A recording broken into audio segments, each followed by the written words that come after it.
Baik, Assalamualaikum warahmatullahi wabarakatuh. Selamat sore, salam sehat semuanya. Jadi kita lanjutkan kuliah kita sore ini ya. Kita akan belajar tentang sensor ultrasound ya, atau ultrasonik ya. Jadi yang kita pelajari di bab ini, ya kamu harusnya tahu lah bagaimana memprogram sensor yang sangat penting ya. Jadi sensor ini sangat penting. Nanti kita coba pakai simulasi ya. Kalau di video yang sudah ada ini, kamu juga boleh nonton ya, itu hanya bahas teorinya. Nah, nanti kita coba dengan simulator ya. Karena microcontroller tanpa sensor terpasang tidak akan berdaya guna. Jadi sensor itu sangat penting ya. Microcontroller tanpa sensor sama aja seperti kita manusia yang tidak punya indera ya. Nah, tidak punya indera penciuman, ya, tidak bisa nyium, tidak bisa lihat. Nah, itu sangat berguna ya. Baca ngapa-ngapa. Nah, jadi sensor itu sangat penting ya. Ada microcontroller, ada sensor, nah baru dia berguna ya. Pada materi kali ini akan diuraikan dengan contoh pemrograman ultrasound untuk microcontroller Arduino ya. Sedangkan capaian pembelajarannya, harapannya kamu bisa mengerti ya konsep alat ultrasonik, mengerti contoh program mengendalikan sensor ultrasound, dan bagaimana memunculkan ide. Kamu punya ide apa untuk membuat proyek yang berhubungan dengan ultrasonik ini. Baik, kalau teorinya sebenarnya tidak terlalu rumit ya. Tapi boleh kita playkan ya. Bentuknya seperti ini ya. Sensor ultrasonik itu bentuknya seperti ini. Jadi ada dua komponen ini ya. Yang ini bertugas, satunya memancarkan gelombang ultrasonik, satunya menangkap pancaran gelombang tadi. Jadi kalau sinar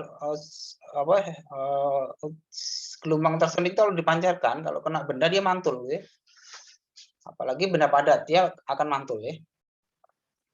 Nah, nanti berapa lama dia mantul, terus dengan teori fisika kita bisa menghitung ya panjang gelombang sinar ultrasonik ini, juga bisa menghitung kecepatannya ya. Nah, maka kita bisa menghitung jarak ya.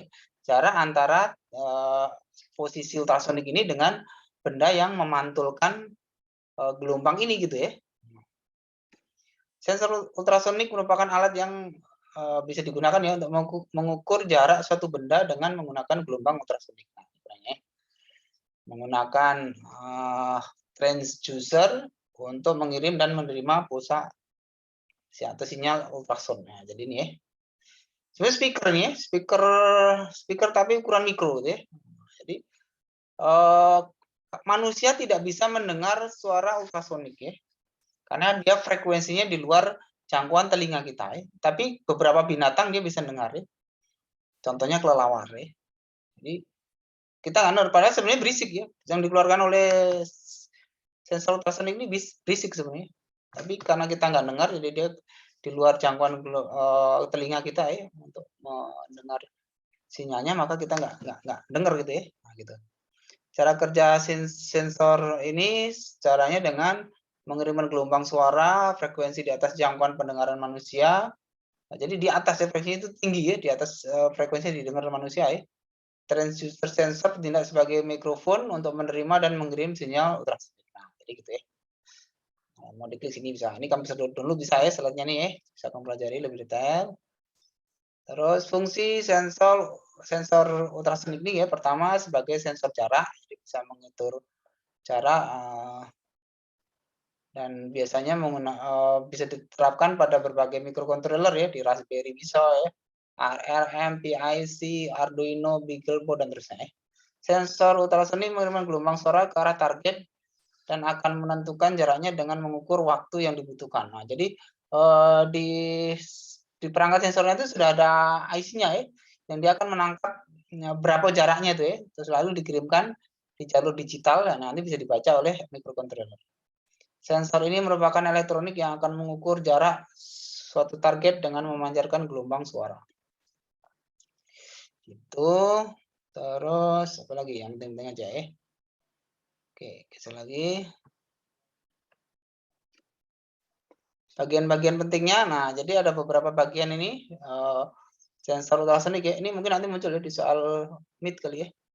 Ada namanya piezoelektrik, ada namanya transmitter. Kalau transmitter berarti mengirim ya, mengirimkan gelombang. Nah, frekuensinya ini, frekuensinya 40 kHz. Jadi frekuensinya ini tinggi ya, berdesing tinggi itu. Saking tingginya nggak terdengar oleh manusia. Kemudian ada receiver. Kalau receiver itu yang menerima pantulan gelombang. Oke. Boleh kamu merujuk ke ini, saya dapat slide ini dari sini juga ya, boleh. Sekarang untuk mudahnya gini, coba kita pakai simulator ya. Seperti apa contoh project dengan atau yang menggunakan sensor ultrasound ya. Saya tadi sudah membuka Tinkercad. Nah, ini ya. Nah, kamu cari di Tinkercad ya.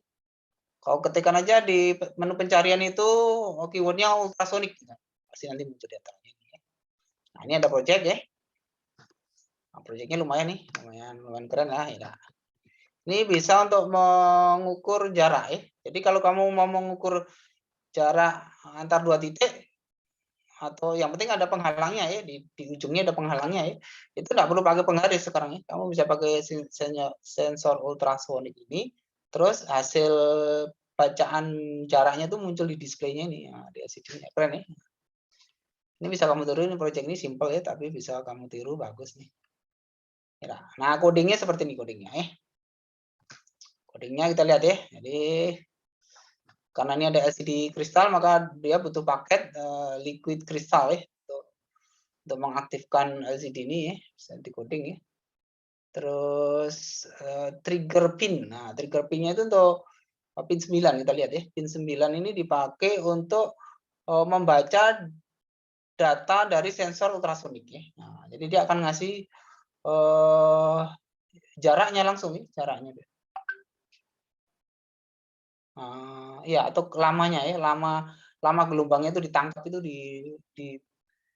dibacanya, terus nanti bisa dipakai dengan rumus tertentu. Nah, ini ada rumusnya ya. Nah, jadi yang dibaca itu adalah lamanya ya, lama gelombangnya itu ditangkap lagi oleh sensor ultrasoniknya. Jadi sebelah sini ini memancarkan, nanti ketika mantul ke suatu benda maka akan ditangkap lagi oleh ini. Nah, itu nanti dihitung waktunya ya.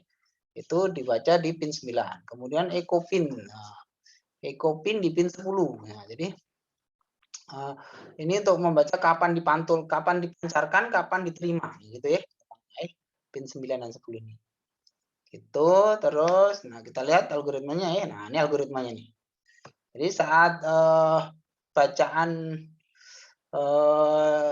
trigger pinnya tadi udah masuk ya. Nah, itu terus dihitung durasinya ya, ngitung durasinya nih. Dari EcoPin ini dihitung durasinya ya, waktunya berapa lama. Nah, terus rumus jaraknya adalah durasi kali 0,034 dibagi 2. Nah, rumus ini pakai aja, nggak dari mana Pak rumus itu? Nah, itu kok cari jurnal ya, yang menemukan ini setengah mati. Nah, ketemunya rumus ini ya. Jadi rumusnya ini ya. Jadi ada dua rumus ini, kamu mau butuh jarak dalam satuan sentimeter atau satuan inci gitu maksudnya. Kalau sentimeter rumusnya yang ini, baris 23 ya. Duration kali 0,034 dibagi 2, kalau inci duration dikali 0,0113 bagi 2. Nah, ketemu jarak, terus tinggal dicetak. Nah, distance cm. Nah, satuannya cm. Distance in, satuannya inch. Nah, gitu aja ya. Simple tuh programnya ini. Ya. Kalau kamu mau ikuti, keren juga nih. Ini nama lidah alatnya ya. Alatnya nama. Kalau kamu sudah punya LCD, kalau kamu beli paket biasanya ada semua sini. Semua alatnya ada nih. Kalau beli yang paketan Arduino, kita 200-an harganya. Sepaket itu ya. Oke, kita coba simulasikan ya. Kita start simulasikan. Kalau ada yang mau niru boleh. Caranya kamu cari aja di Tinkercad-nya ya. Keywordnya ultrasound gitu ya. Nah, sudah ini udah mulai ya. Ini caranya gini caranya ya. Nah, coba saya klik ya, saya klik. Nah, muncul ini ya. Ini masih titik bulat hijau ini penghalangnya ya, penghalangnya ada di sini. Kalau penghalangnya di sini maka jaraknya adalah 198 cm. Hampir 2 meter ya. 2 meter kurang dikit ya. 2 meter kurang senti atau 66 inci. Coba saya geser nih. Saya geser ke sini, penghalangnya di sini. Nah, Nah, berubah dia ya. Nah, jadi 202 cm. Dan tentu saja lebar area yang bisa didetek oleh sensor ini seluas segitiga ini. Nah, jadi kalau misalnya titiknya di sini, coba kita tes ya, bisa nggak titik di luar? Nah, luar sini ya. Nah, nggak berubah dia, di luar jangkauan dia. Oh, berubah juga ya. Nah, berubahnya nggak tahu nih, presisi atau tidak, atau nebak-nebak nggak tahu nih. Coba saya ubah gini ya, di luar jangkauan ya. Nah, agak susah dia, nggak berubah dia ya. Tidak berubah dia, karena benda penghalang ini ada di luar jangkauan dari sensornya nih. Jadi kayak mata kamu lah ya. Nah, mata kita kan kalau ngelihat ke depan atau terlalu samping kita nggak bisa ngelihat ya. Ini terlalu samping ya. Yang bisa kita lihat adalah yang di depan kita persis. Nah, ini maka akan muncul, nah ini jaraknya 332 cm. Nah, berarti 3 meter lebih ya. 3 meter lebih. Nah, oh ini 2 meter. Nah, jadi dia kan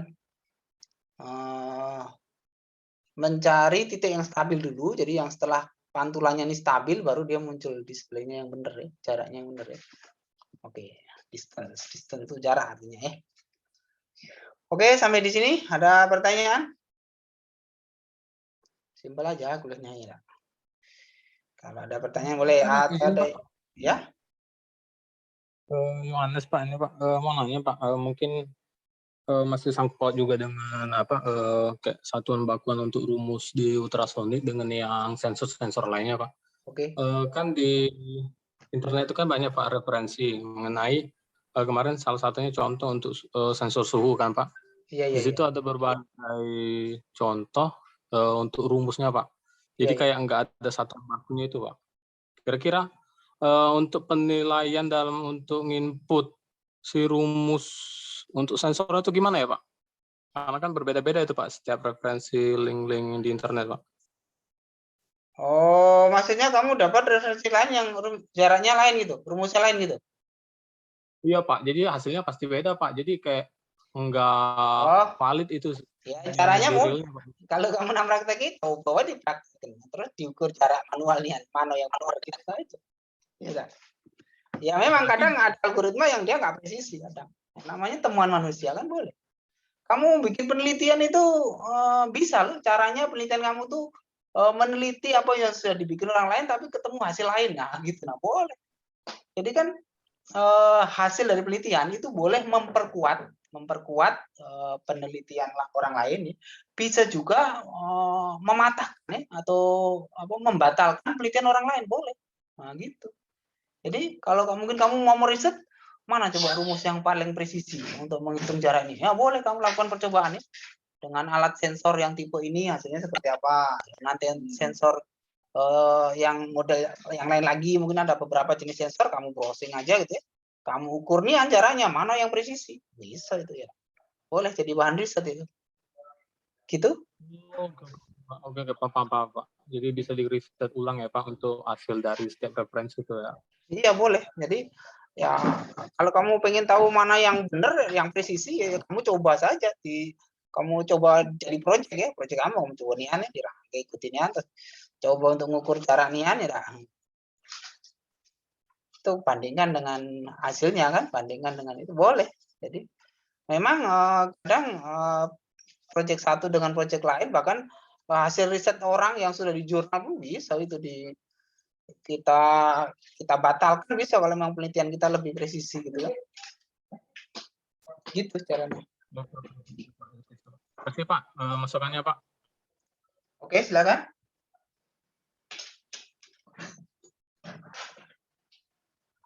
Ada lagi pertanyaan?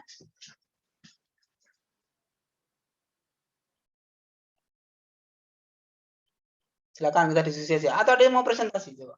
Ngikuti yang saya lakukan ini. Coba kamu Cak Mono, bisa nggak memodif ini programnya? Programnya dimodif ya. Kalau naik berarti ini ya, tapi ya butuh waktu ya untuk merakit ini. Kamu coba nian ya. Ini bisa dikembangkan misalnya Biasanya sensor ultrasonik itu ada yang dipakai untuk bikin robot yang sederhana ya. Robot yang matanya sensor ini ya. Jadi dengan sensor ini robotnya tidak perlu pakai remote tapi tidak akan nimbur benda itu ya. Nah, itu terapannya luas sih, sudah diproduksi orang bahkan ya. Terapannya yaitu kalau kamu beli di Shopee ada di e-commerce ya. Tokopedia, Bukalapak ada. Namanya robot ngepel lantai, robot untuk ngepel lantai. Nah, itu sudah dijual orang itu kan. Ya kalau yang bagus harganya sekitar jutaan itu ya. Itu robotnya kerjanya dengan ini pakai diantaranya bisa pakai dengan sensor ultrasonik ini. Jadi dipasang di robotnya tadi supaya robotnya jalan terus ya. Kalau dia ada penghalang temu dinding atau apa dia akan pada jarak tertentu berhenti, nggak numbur gitu ya. Sehingga alat pelnya bisa bergerak terus itu maksudnya. Itu contoh terapannya ya. Oke, ada lagi yang bertanya? Hari 15 menit. Ada yang mengikuti saya ini ada 20 partisipan, berarti ada 19 mahasiswa jadilah. Izin bertanya, Pak. Ya, silakan.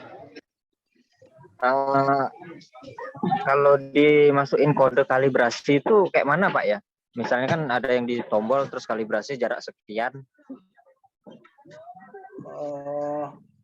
Maksudnya gimana maksudnya? Ya kan misal jarak kosongnya itu 3 cm normal. Jadi ketika nyentuh 3 cm dia putar arah kayak gitu misalnya. Ya ini ditambahi perintah kondisional ya. Kamu kan di atasnya sudah kan belajar kondisional kan. Jadi misalnya kalau diterapkan di robot kamu browsing banyak kok. Kamu browsing saya ada di komputer satunya itu yang ada coding robot ultrasonik. Saya bahkan punya robotnya itu. Ya mahasiswa kakak tingkat kamu yang 2 semester yang lalu itu proyeknya bikin robot ini, robot dengan mata sensor ultrasonik ini. Nah, bahkan dia baik hanya dikasihkan ke saya itu robotnya itu ya. Jadi dia nggak numpur ya. Kalau dia di depannya ada penghalang, dia akan menggerakkan mata sensor ini ke kanan ke kiri, terus dia akan bergerak di mana yang jaraknya jauh gitu mas. Berarti yang penghalangnya masih jauh, dia akan bergerak ke situ. Gitu caranya dia. Ada itu kalau mau browsing itu untuk kalau nak bikin robot ya. Ya rangkaiannya seperti ini, tinggal dibikin ditambah dengan itu. Sketnya mirip seperti ini ya. Tinggal ditambahi dengan untuk mengendalikan motor ya, motor listriknya ya. Motor untuk gerakin rodanya kan.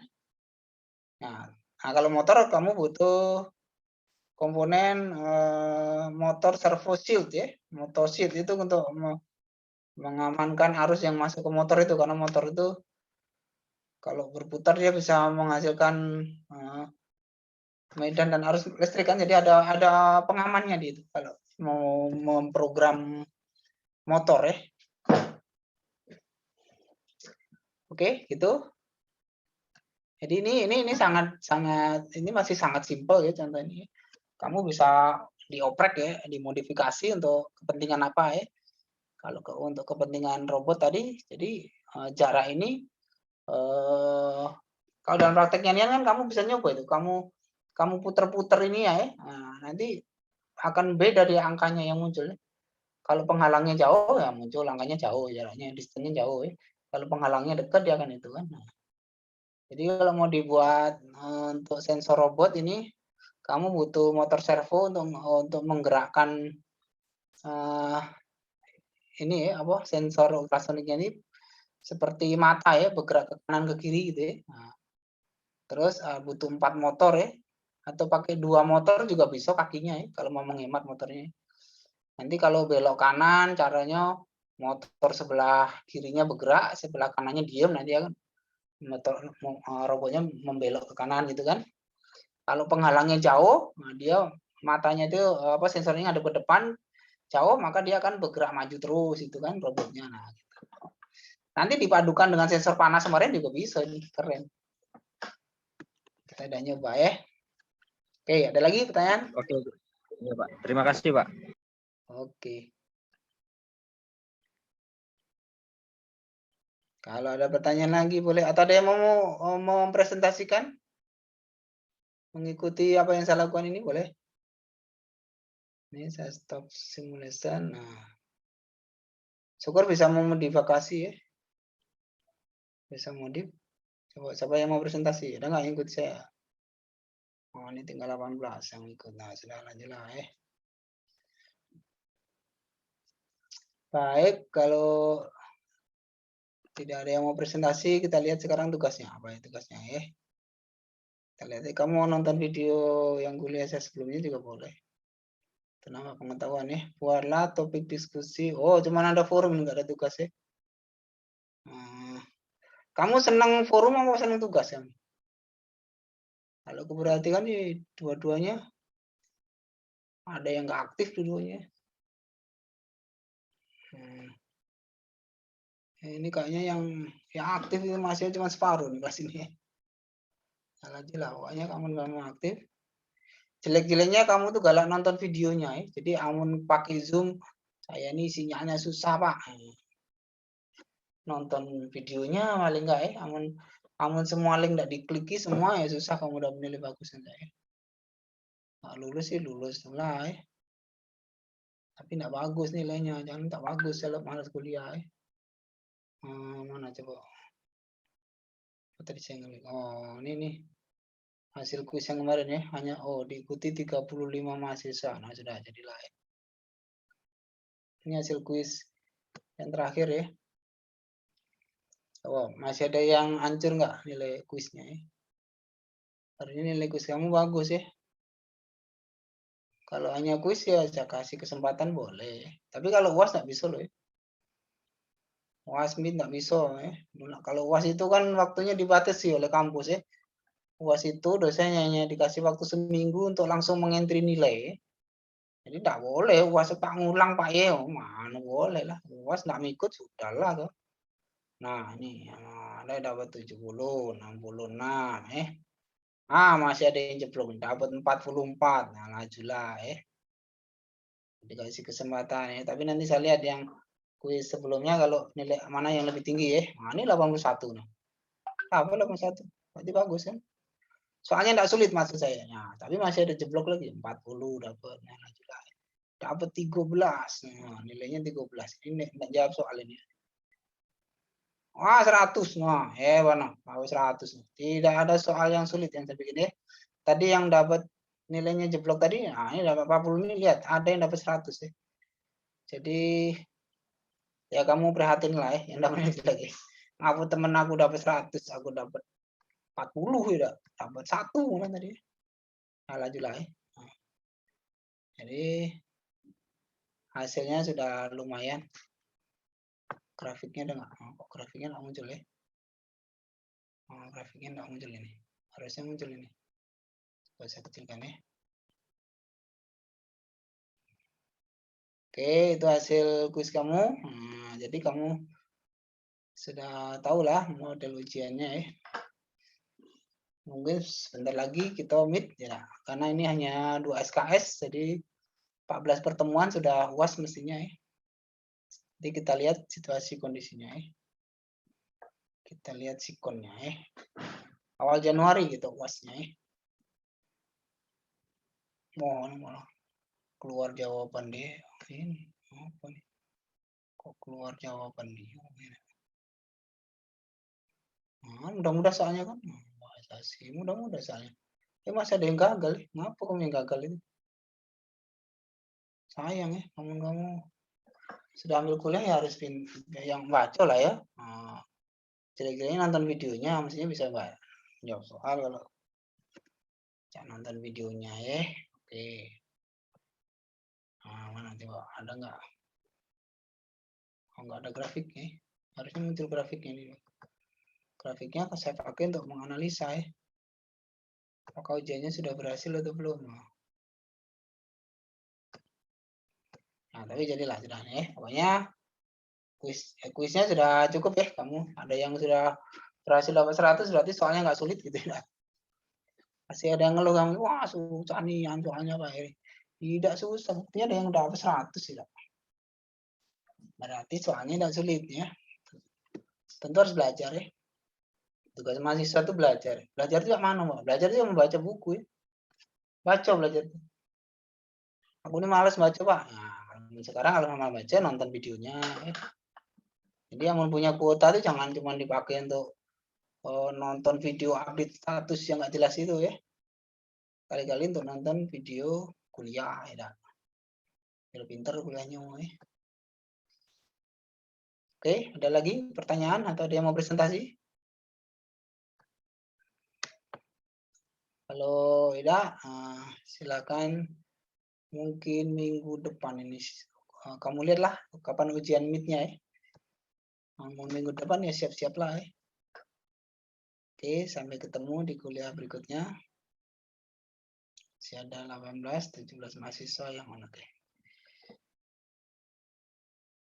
Ya, tutup dulu. Baik, sampai ketemu di kuliah minggu depan. Silakan diikuti semua materi, link yang ada di learning ya. Supaya absensi kamu penuh ya. Terus kalau ada tugas ya ikuti ya. Rasanya nggak semua pertemuan saya kasih tugas ya, saya masih toleransi lah. Kalau dikasih tugasnya nanti kamu ngeluh juga. Oh, Pak Eri itu masih tugas terus. Ya biar pinter ya. Nah, kadang cuma ada forum ya ikuti.